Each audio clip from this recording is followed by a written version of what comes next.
Iyi ni radiyo BBC gahuza miryango ivugira i Londres kuri metero 19, 25, 31 na 41. Ivugira ku mirongo ya FM mu karere k'ibiyaga bigari no kuri interineti kuri bbcgahuza.com.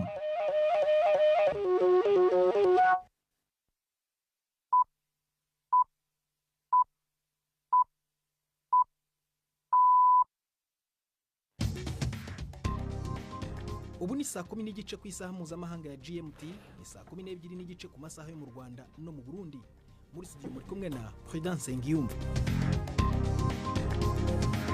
Wiriwe uteze amatwi BBC gahuza miryango aho uri hose ku isi, kaza kuri radio kuri bbcgahuza.com, kuri Facebook live mu buryo bw'amashusho no ku mirongo migufi ya shortwave. Dore ingingo z'ingenzi z'amakuru turambura mu kanya kuri wa gatanu tariki ya 15 z'ukwa munani.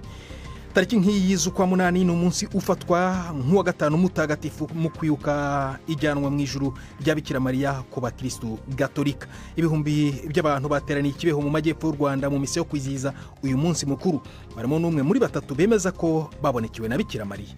Yatweretse rero byinshi biteye ubwoba, atwereka ubwicanyi ku isi, atwereka n'ubwicanyi ndengakamere mu gihugu cy'u Rwanda. None yatubwiranaga agahinda gakomeye cyane. Ibyo byose yabitubwiraga twari abana, ntabwo twumvaga ibyo ari kutubwira. Mu Burundi haravugwa izamuka rikomeye ry'ibiciro by'inzoga. Abazinywa n'abazigurisha barinubira kimwe. Ibiciro byaraduze kubera igitoro.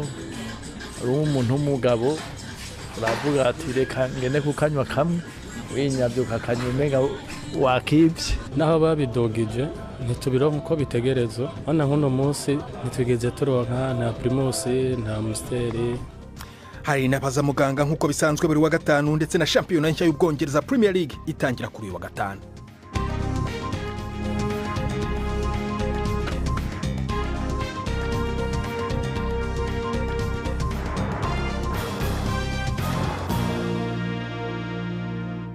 Ibi byose n'ibindi bikubiye muri aya makuru ni mu kanya nyuma ko Florentine Kwizera bagezaho incamake yandi avugwa ku isi. Perezida Donald Trump yavuze yuko Ukraine ikeneye gufata ingingo nibizoheba igice c'ubutaka bwayo nka kimwe mu bikenewe mu nzira yo kumvikana n'Uburusiya. Ivyo yabibwiye abanyamakuru ari ku ndege ya Air Force One yerekeza muri Alaska guhura na mugenzi we w'Uburusiya Vladimir Putin. Mu butumwa yashize ku rubuga guhwaniro, Perezida Zelensky yavuze yuko Kiev nayo izeyinze kuri Amerika kugira ngo yugurure inzira itagira inzitizi y'ibiganiro na Ukraine izotumigwamwo. Kade Perezida Trump yari yavuze yuko uwo mubonano wo muri Alaska ushobora gutegura uwundi ugira kabiri na Zelensky azobonekamwo. Perezida Donald Trump yatangaje kandi yuko yavuganye kuri telefone na somambike wa Perezida Putin, umukuru wa Belarus Alexander Lukashenko. Perezida wa Leta Zunze Ubumwe za Amerika yavuze yuko ico kiganiro cagenze neza cane kandi caragatangaza, ndetse ngo Bwana Lukashenko ari umuntu yubashwe. Bwana Trump yashimiye umukuru wa Belarus ko yarekuye abari bafungiwe politike barenga 10, banaganira ku kibazo cyo gushobora kurekura abandi bagera ku 1,300. Bwana Lukashenko yaraneguwe n'amakungu ku nyifato yiwe yo gukandamiza abo batavuga rumwe inyuma y'amatora bikekwa ko yari yatsinzwe cane harashize imyaka 5. Imyuzuri yadegiturumbuka hamwe no kubomoka kw'imisozi mu bice bitandukanye vya Pakistan yahitanye abantu bamaze kugera ku 200 mu masaha 28 ashize. Kajugujugu yagiye gutabara ijanye ifashanyo yaguye mu burengero bw'intara ya Khyber Pakhtunkhwa, ihitana umudereva n'abandi bantu bose hamwe bakabagira kuri 5. Inkuru ya Azede Mushiri mwishikirizwa na Jean-Claude Mwambutsa. Pakistani ubirirwa gati mu masaha 24 y'ibihe by'akaga k'urupfu gakomeye kabayeho muri iki gihe cy'imvura ikaze. Indege za kajugujugu zisigaye n'amatsinda y'abatabazi baragerageza uko bagera ku barokotse, ndetse n'abandi bahezerwa gati mu birundo by'ibyondo ndetse n'imihanda yangiritse. Amazu yarasenyutse. Ubu bikorwa byo guhungisha abantu bikaba bikomeje. Uduce twigirijweho nkana turimo udukurura ba mukerarugendo nka Kaswati, agace k'abaherwe gatoshye mu burengerazuba bw'intara ya Khyber Pakhtunkhwa, ndetse n'agace ka Gilgit-Baltistan kayobowe na Pakistan mu majyaruguru. Pakistan icungira cyane ku bihe nk'ibi by'imvura nyinshi kugira ngo ibashe kuzigama amazi, ariko ibi bijyana n'ingaruka zikomeye. Inkangu zo mu bihe nk'ibi zahitanye abantu bagera ku 1,700 mu myaka 3 ishize. Iyi mwumva ni BBC gahuza miryango. Ubwa mbere mu mateka abahinga muri Leta Zunze Ubumwe za Amerika barakoze ubuhinga bomeka ku bwonko, twavuga yuko ari akantu kameze nk'urugingo gahindura ibyo umuntu yiyumvira kakabishira mu majambo. Ubwo buhinga bugizwe n'akantu kangana n'urutete rw'urushaza bashira ku bwonko, karaheza kagafata ibyo umuntu ariko ariyumvira atavuga kakabihindura mu majambo kifashishije ubuhinga nk'ubwa mudasobwa. Igerageza ryako ryerekana yuko gashobora gusohora amajambo angana na 3/4 vy'ibiri mu vyiyumviro by'umuntu atarinze kuvuga. Abagakoresha bariko bibaza ukuntu imbere yo kugahomeka ku bwonko ko banzirizwa n'urupfunguruzo password canke akajambo banga kugira ngo ivyiyumviro nyene kugakoresha atifuza yuko bija hanze ashobore kuvyugarana bigume ari banga ryiwe. Ako gakoresho karacari kwigerageza riri hafi cane, ariko abashakashatsi bafise icizere yuko gashobora kumbure kuzofasha abatakaje ubushobozi bwo kuvuga. Umukuru wa Hezbollah yagabishije leta ya Libani yuko kubahatira gushira hasi bigwanisho gushobora gushira igihugu mu ntambara. Naim Qassem yavuze yuko iyo politike isa no gushira igihugu mu minwe ya Israel. Inkuru ya Mike Thompson mwishikizwa na Yvette Kabatesi. Ku gitutu cya Leta Zunze Ubumwe za Amerika, guverinoma ya Libani yategetse igisirikare cyayo gushiraho umugambi wo kuba yamaze kwambura intwaro umutwe wa Hezbollah mbere y'uko uyu mwaka urangira. Iyo politike yateye uburakari bwinshi umuyobozi w'uwo mutwe wari ufite intwaro nyinshi kurusha ingabo z'igihugu mbere y'intambara yawo na Israeli. Naim Qassem yaburiye ko guverinoma izirengera ingaruka zibizaberayo no gusenyuka kwa Libani bishobora gutuma nta usigara ari muzima mu gihugu. Nubwo mu kwezi kwa 11 hashizweho amasezerano yo guhagarika imirwano, Israeli yiyemeje gukomeza ibitero byayo ku bikorwa bya gisirikare bya Hezbollah kugeza ubwo uwo mutwe uzacika intege burundu. Ubumwe bwa Afrika bushigikiye isekeza risaba ibihugu n'amareta ndetse n'amashirahamwe mpuzamakungu gukoresha ikarata ndondabihugu yerekana umugabane wa Afrika mu buringanire bwayo nyakuri ku mubumbe w'isi. Ikarata ikoreshwa cane cane izwi nka Mercator Projection yatunganijwe mu kinjana ca 16 mu korohereza abafata ingendo zo hirya no hino ku isi, ikaba yerekana igice c'amaja mu buraruko bw'isi nka Amerika ya ruguru na Greenland ari hanini cyane, nayo Afrika na Amerika y'epfo ari hatoya. Umwe mu bategetsi bakuru b'ubumwe bwa Afrika yavuze yuko ibi byateye gukumira Afrika, umugabane wa kabiri munini ku isi, bihushisha ukuri mu nyigisho n'imigambi. Isekeza rizwi nka Correct the Map, twavuga ko ari kosora ikarata, rikorwa n'amashirahamwe atandukanye arimo na Africa No Filter, rimaze imyaka rikora ubuvugizi bwo gukuraho ivyo byose bivuga ukutariko canke bivuga nabi umugabane wa Afrika. Prida akoze Frontine kwizera kuri amakuru ya BBC.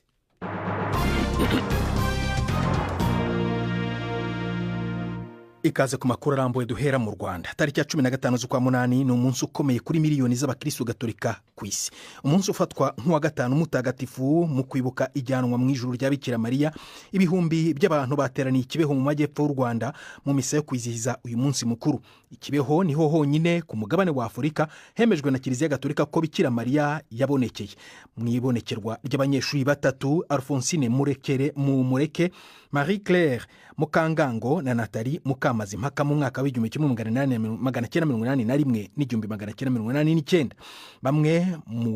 Bumwe mu butumwa bivugwa ko yabahaye n'ubwicanyi bukomeye bwari kuba mu gihugu. Nyuma y'imyaka 12 hakaba jenoside. Uyu munsi rero Kibeho ni agace kamwe gakorerwamo ingendo z'iyobokamana zikurura ba mukerarugendo bo hirya no hino ku isi. Ivo Bucyana yariyo adutegurira inkuru ikurikira. Misa yo guhimbaza umunsi mukuru w'ijyanwa mu ijuru rya Bikira Mariya ahazwi nko ku butaka butagatifu Ikibeho mu Rwanda. Hashize imyaka abakristu ibihumbi baturutse hirya no hino ku isi basura Kibeho, izwi kandi nk'ingoro ya Bikira Mariya, ku mpamvu z'uko ari hamwe mu hantu hake ku isi hemejwe ko Bikira Mariya yageze. mu bakobwa batatu yabonekeye hano ikibeho Nathalie Mukamazimpaka aracyaba hano. Hari ubwo nyine yazaga antunguye cyangwa adutunguye atigeze atubwira, ariko ukabanza kubona nk'ibimenyetso, akenshi ukabona bimeze nk'imirabyo, ubundi ukumva ufite imbaraga zidasanzwe. Hakaba n'ubwo atuha randevu, mbese akatubwira igihe azazira, itariki, isaha n'ukwezi. Ibyo tukaba tubizi kandi harimo igihe, kuvuga akaduha igihe, mbese harimo amezi hagati, ku buryo icyo gihe twabaga tuzi ko azaza n'abantu bakabimenya. Ubutumwa Bikira Mariya yagiye aha abo yabonekeye ngo bwagiye bugaruka cyane ku gusenga, kwihana ibyaha no kuvuga rozari. Gusa ngo ku munsi nk'uyu mu 1982 bari hamwe uko ari batatu, Bikira Mariya yabahaye ubutumwa bukomeye bwabateye ubwoba, ababwirana agahinda, nawe ngo asuka amarira. Yatweretse rero byinshi biteye ubwoba, atwereka ubwicanyi ku isi, atwereka n'ubwicanyi ndengakamere mu gihugu cy'u Rwanda. Kuri uwo munsi rero ibyo yatweretse byose biteye ubwoba kandi bibabaje cyane, byanatumye arira nawe kuri uwo munsi mukuru. Nyine yatubwiranaga agahinda gakomeye cyane. Ibyo byose yabitubwiraga twari abana, ntabwo twumvaga ibyo ari kutubwira, ariko tukababazwa n'ukuntu yatwiyeretse ameze. Ubwo rero nyuma y'imyaka 12 nibwo twahuye nabyo mu gihe cya Jenoside. Tubibonye duhita tubona n'ibyo twabonye kuri Asumusiyo 42. Kiliziya Gatolika yemeje ko amabonekerwa hano ikibeho yamaze imyaka 8 kuva muri 81 kugera muri 89, mbere yuko mu mwaka wa 2001 yemeza burundu ko Alphonsine Mumureke, Marie Claire Mukangango na Nathalie Mukamazimpaka aribo bemewe ko babonekewe gusa mu Rwanda na Bikira Mariya. Kuva Kibeho yemezwa nk'ahabereye amabonekerwa, abantu ibihumbi bakora ingendo bava mu bihugu bitandukanye ku isi baje gusura Kibeho, cyane cyane ku minsi mikuru itandukanye ya Kiliziya. Dore impamvu batanga. Yolanda Masolwa wo muri Tanzania na Fabien Mungane wo muri Repubulika ya Demokarasi ya Kongo. Tunaamini kwa 100%. Twemera 100% ibyabereye hano Kibeho, kubera ko byakorewe amatohoza na Ekleziya Katolika.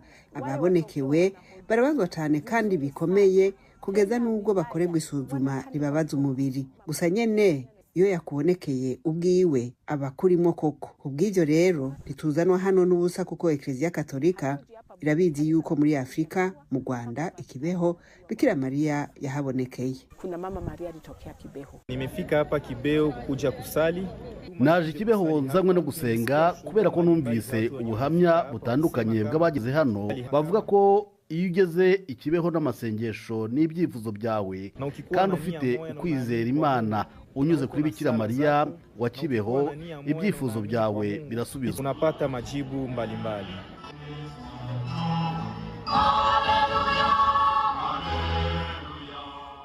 Ivyo bucyana akaba azabagezaho ibyambuye kuri uyu munsi rero ejo mu kiganiro cy'imvo n'imvano. Uburundi ni kimwe mu bihugu bikennye cyane ku isi. Ishoramari imwe mu nzira z'iterambere zizahura ubukungu naryo riracumbagira, ariko zimwe mu ntambamyi zirimo nka ruswa, umuyaga nkuba cyangwa amashanyarazi atamara kabiri biri mu byongera uburemere bw'intambamyi zo kugera ku iterambere mu ishoramari cyane cyane riva hanze. Ibyo bivugwa na Alain Nkurikiye ukora mu muryango w'ubumwe bw'Uburayi mu ishami ry'ishoramari muri Afurika. Nkurikiye yongeraho ko ireme ry'uburezi riri hasi mu gihugu ari indi mbogamizi y'iterambere mu Burundi. Alain Majesté yaganiriye na Bwana Nkurikiye amusanze mu gihugu cya Luxembourg adutegurira inkuru ikurikira. Nkurikiye umuhinga w'ishyirahamwe rya Buraya mu bijyanye no gushora imitahe muri Afurika avuga ko Burundi bukiri inyuma ugereranije n'ibindi bihugu bya Afurika mu bijyanye no korohereza abazana imitahe, aho inyubako n'amategeko bisa n'ibizitanye bituma benshi mu bagwiza atunga bakwega amaguru gushira imitahe mu Burundi. Icyo twita l'environnement des affaires niyo itaraba neza, amatara, amabarabara, internet. Kwera umuzungu azana imitahe ashaka amatara kugira ihinguriro ryo rigenda, ashaka ko amazi azoba hari ijana ku ijana, ariko arahingura ibintu. Hama icya kabiri hakacyaba rero n'amategeko yandi yo gusiza umutahe inyuma, rapatriement de dividende y'ibintu byavuye mu byashyize mu gihugu. Mu gihe ubumenyi bwacu buri hasi, nta bantu bazakora atabantu bakora ibintu. Kubera ufise abantu bazi ibintu, amahinguriro aje baza bazi ko hari abantu. igiture icyo ni ikibazo nyamukuru. Wasanzwe ari n'umwe mu bahinga ba banki ya Afrika ijejwe iterambere avuga ko Burundi nyabuna bworabira ku bindi bihugu vya Afrika canke bakarondera abandi bahinga b'abanyamahanga boza gusahiriza gutunganya imigambi akenshi bitunganije nabi. Harakenewe rero ko twebwe abarundi natwe twemera ko ntitubizi gushira imitahe mu bintu tukarondera umuntu abizi abidukorera. Mvuze Uburundi karacyara gahaze muri Afrika, turavye muri Afrika biroroshe, za Uganda, za Kenya, za Ghana ni ibihugu byoroshe kuzanamo imitahe. Hariho amategeko yubahiriza umunyamahanga azanye umutahe.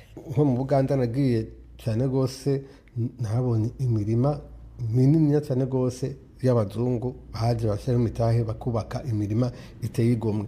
Niki nakandi karure muri Ethiopia, ugiye haraho ahantu uvuye iruhande ya Addis uhaciye uzobona amahegitari n'amahegitari arimo abahorande, bararima amashyirwa akadaraza mu Buhorande bikazanira amadevize igihugu bigateza imbere na Horande. Ibihugu byinshi muri Afrika birafise izo politiki. Alankurikiye akavuga ko umuti wo guteza imbere amahinguriro no gushora imitahe mu gihugu cy'u Burundi ahanini ari guteza imbere igisata c'indero n'inyubako bikiri hasi. Hokorwa ibintu byinshi cyane gose kubera ubuzi bwa kazoza cyo twita la quatrième révolution industrielle buzoba bwerekeye gukoresha ubuhinga bwa none. Kazoza k'igihugu cyose kari mu Rwanda aho turi inyuma cyane gose no kugira no kuza kwinvestisa mu gihugu uvuga ati nta muntu kugira ngo umuntu aje gukoresha ordinateur ari kibazo. Inyubako dutegerezwa gukora ku nyubako, dutegerezwa kwigisha abarundi bakagira ubumenyi bugezweho. Sama kaminuza gusa n'amashuri y'imyuga kuva mu byo kwigisha abantu gusudira ibi bintu by'amanimerike na digitalisation turakwiye kuvyigisha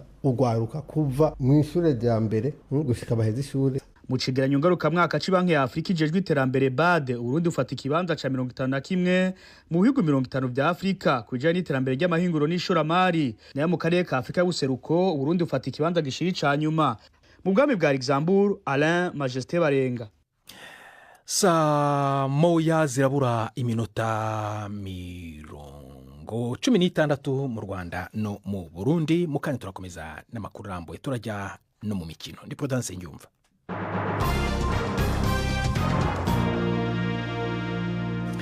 Reka duhere Bujumbura ariko ubu aho isaha yo gufata rimwe nk'uko abarundi babivuga igeze. Iryo rimwe rero ko badasobanukiwe n'amarenga y'abanywi ni icupa ry'inzoga ariko ryabaye imboneka rimwe nyuma y'uko uruganda ruzikora Braludi ruzamuriye ibiciro by'inzoga muri iki cyumweru. Bumwe mu bwoko bwazo nka Amstel Royal bwazamutse ku kigero cya 80%.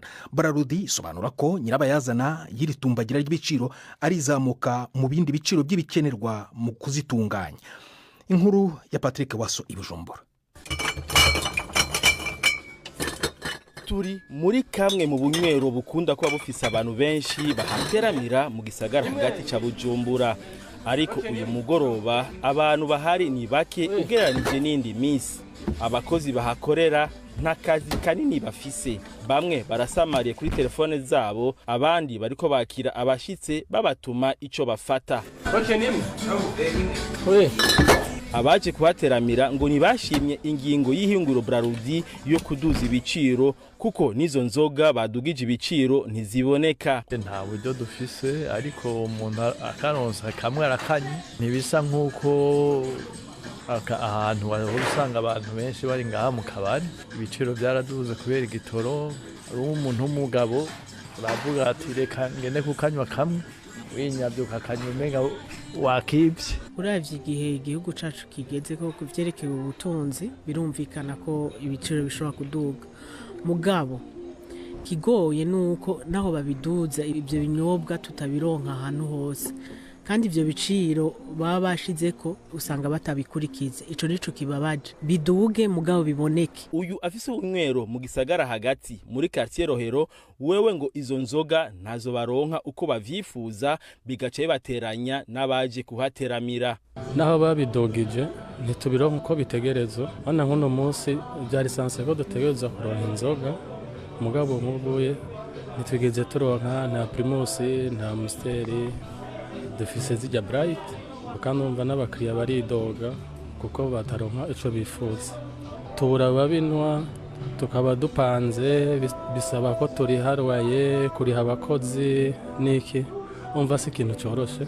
mu buraruko bw'igisagara ca Bujumbura hoho ngo baronka inzoga imwe ariyo Amstel Bright nkuko twavyiboneye ikamyo izizanye naho biruko ngo bariyakiriye abahateramira bamaze kumenyera ibiciro bishasha kuko vyaduze kera imbere yuko bija ahabona n'ibintu by'inzoga bitaboneka cyane nabo birenze biboneka kuko inzoga zaduze n'iziya za kera rero kuko nabeshi bari basanzwe bamenyeye bagura ku mapli ari hejuru naho bakaronse basanga bakagura ku mahera arenze umva rero ayo ntayo ntiyabatera n'ubwo turi mu gihugu kandi cy'amategeko umva ingingo ifashwe tuyakira ikwije kuko tuyakiye ari yakiriye kwe turondeye abo mwihinguriro Brarudi ntibashimye kugira ico batuyagiye ujejwe gutanga makuru yaturungikiye ku buhinga bwa none inyinshi ibibazo twashaka kumubaza mu nyinshi zanditswe nuko ivyo biciro vyaduze kubera ibikoresho n'ivyankenerwa vyo kwenga izo nzoga navyone vyaduze ku isoko ku kibazo cyuko izo nzoga zadugijwe igiciro zoba zigiye kuboneka inyinshi yaturungikiye nuko izo nzoga zizogenda ziboneka gahoro gahoro. Patrick Waso Ibujumbura reka noneho tujye mu mwanya wavugwa mu mikino ijambo ndihe Yves Bucyana Kigali. Mwiriwe mwese abateze amatwi BBC ay'imikino nyahere mu mikino yo guhatanira igikombe cya Afurika ku bakinnyi bakina za shampiyona z'imbere mu gihugu irushanwa rizwi nka CHAN.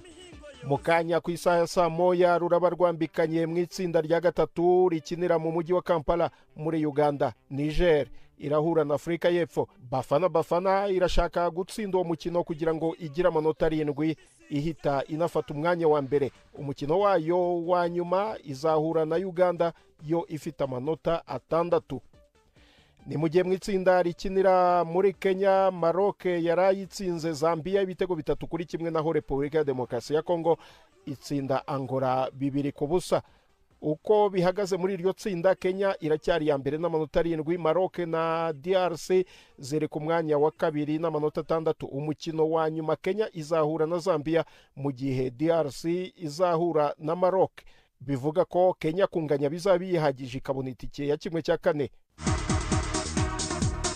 Mu Bwongereza English Premier League yagarutse shampiyona iratangira kuri uyu wa gatanu, ariko Prida aho bikomeye cyane ni ku cyumweru hazaca wambaye Manchester United yakira Arsenal Old Trafford.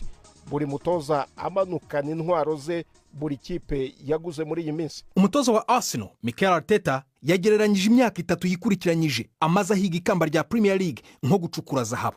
Mu muhate wo kwikozaho intoki ku mwaka wa 4 The Gunners yaguze abakinnyi bashya 6 barimo na rutahizamu Victor Gyökeres. Kandi Arteta yizera ko bazamufasha kubona iyo zahabu ihora irigitira ku mwanya wa 2 muri shampiyona.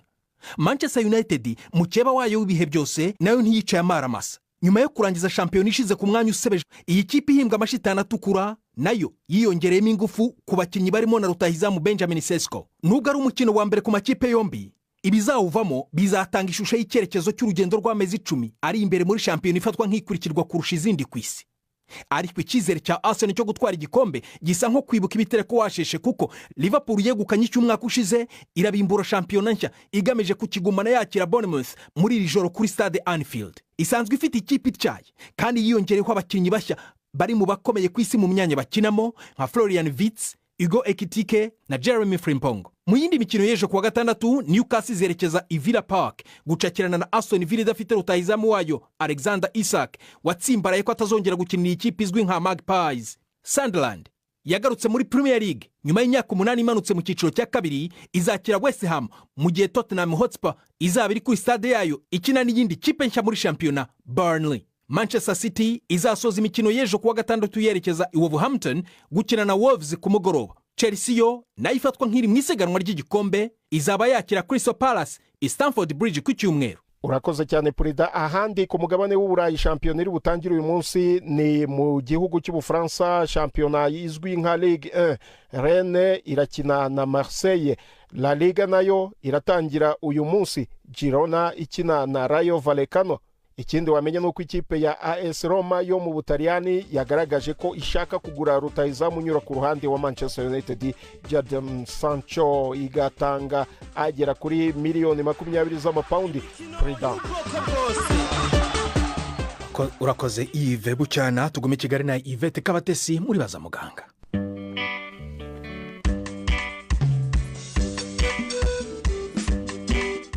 Mwiriho neza. Ishami rya Loni ryita ku buzima OMS rigaragaza ko abagore bagera kuri miliyoni 190 ku isi bibasiwe n'uburwayi bwa endometriose.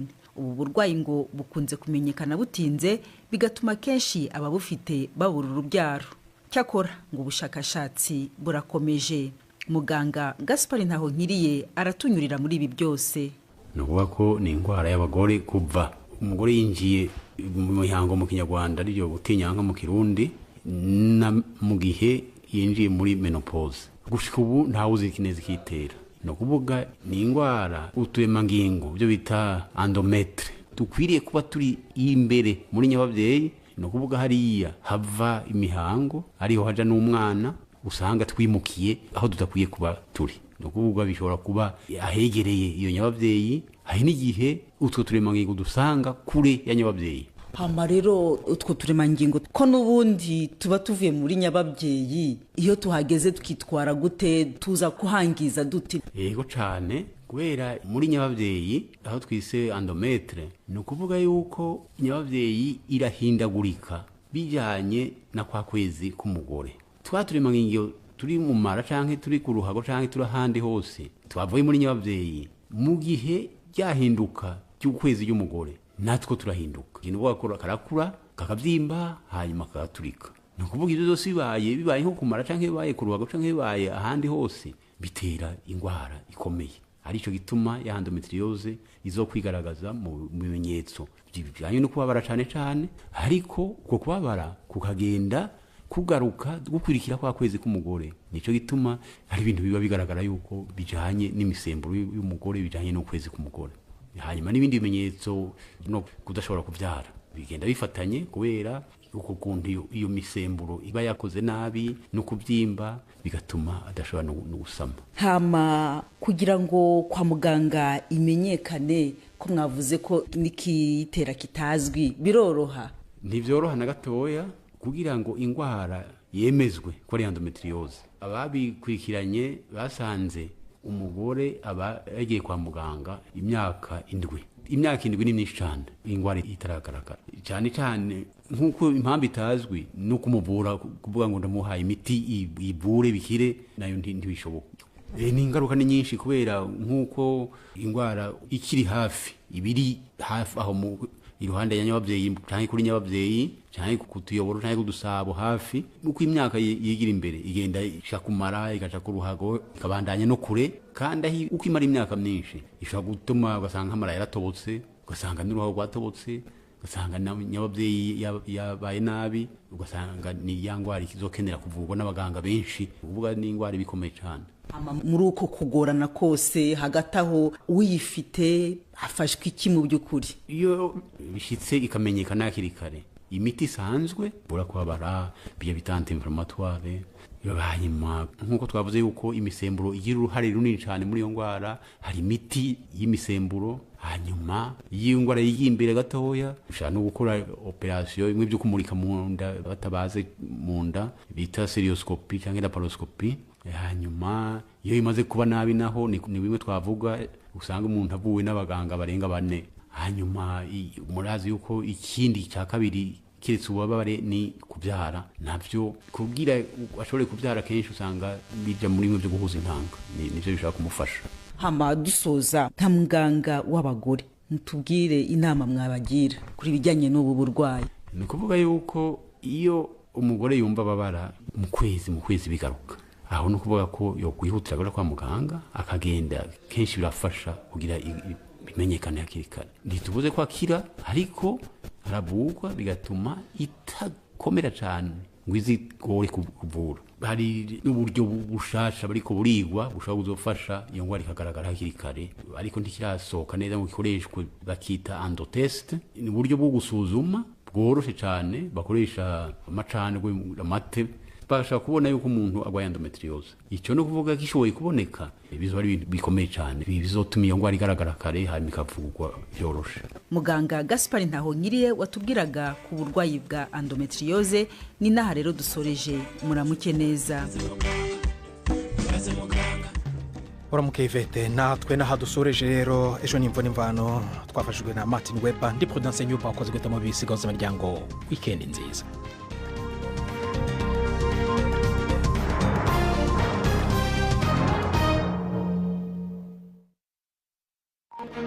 Thank you.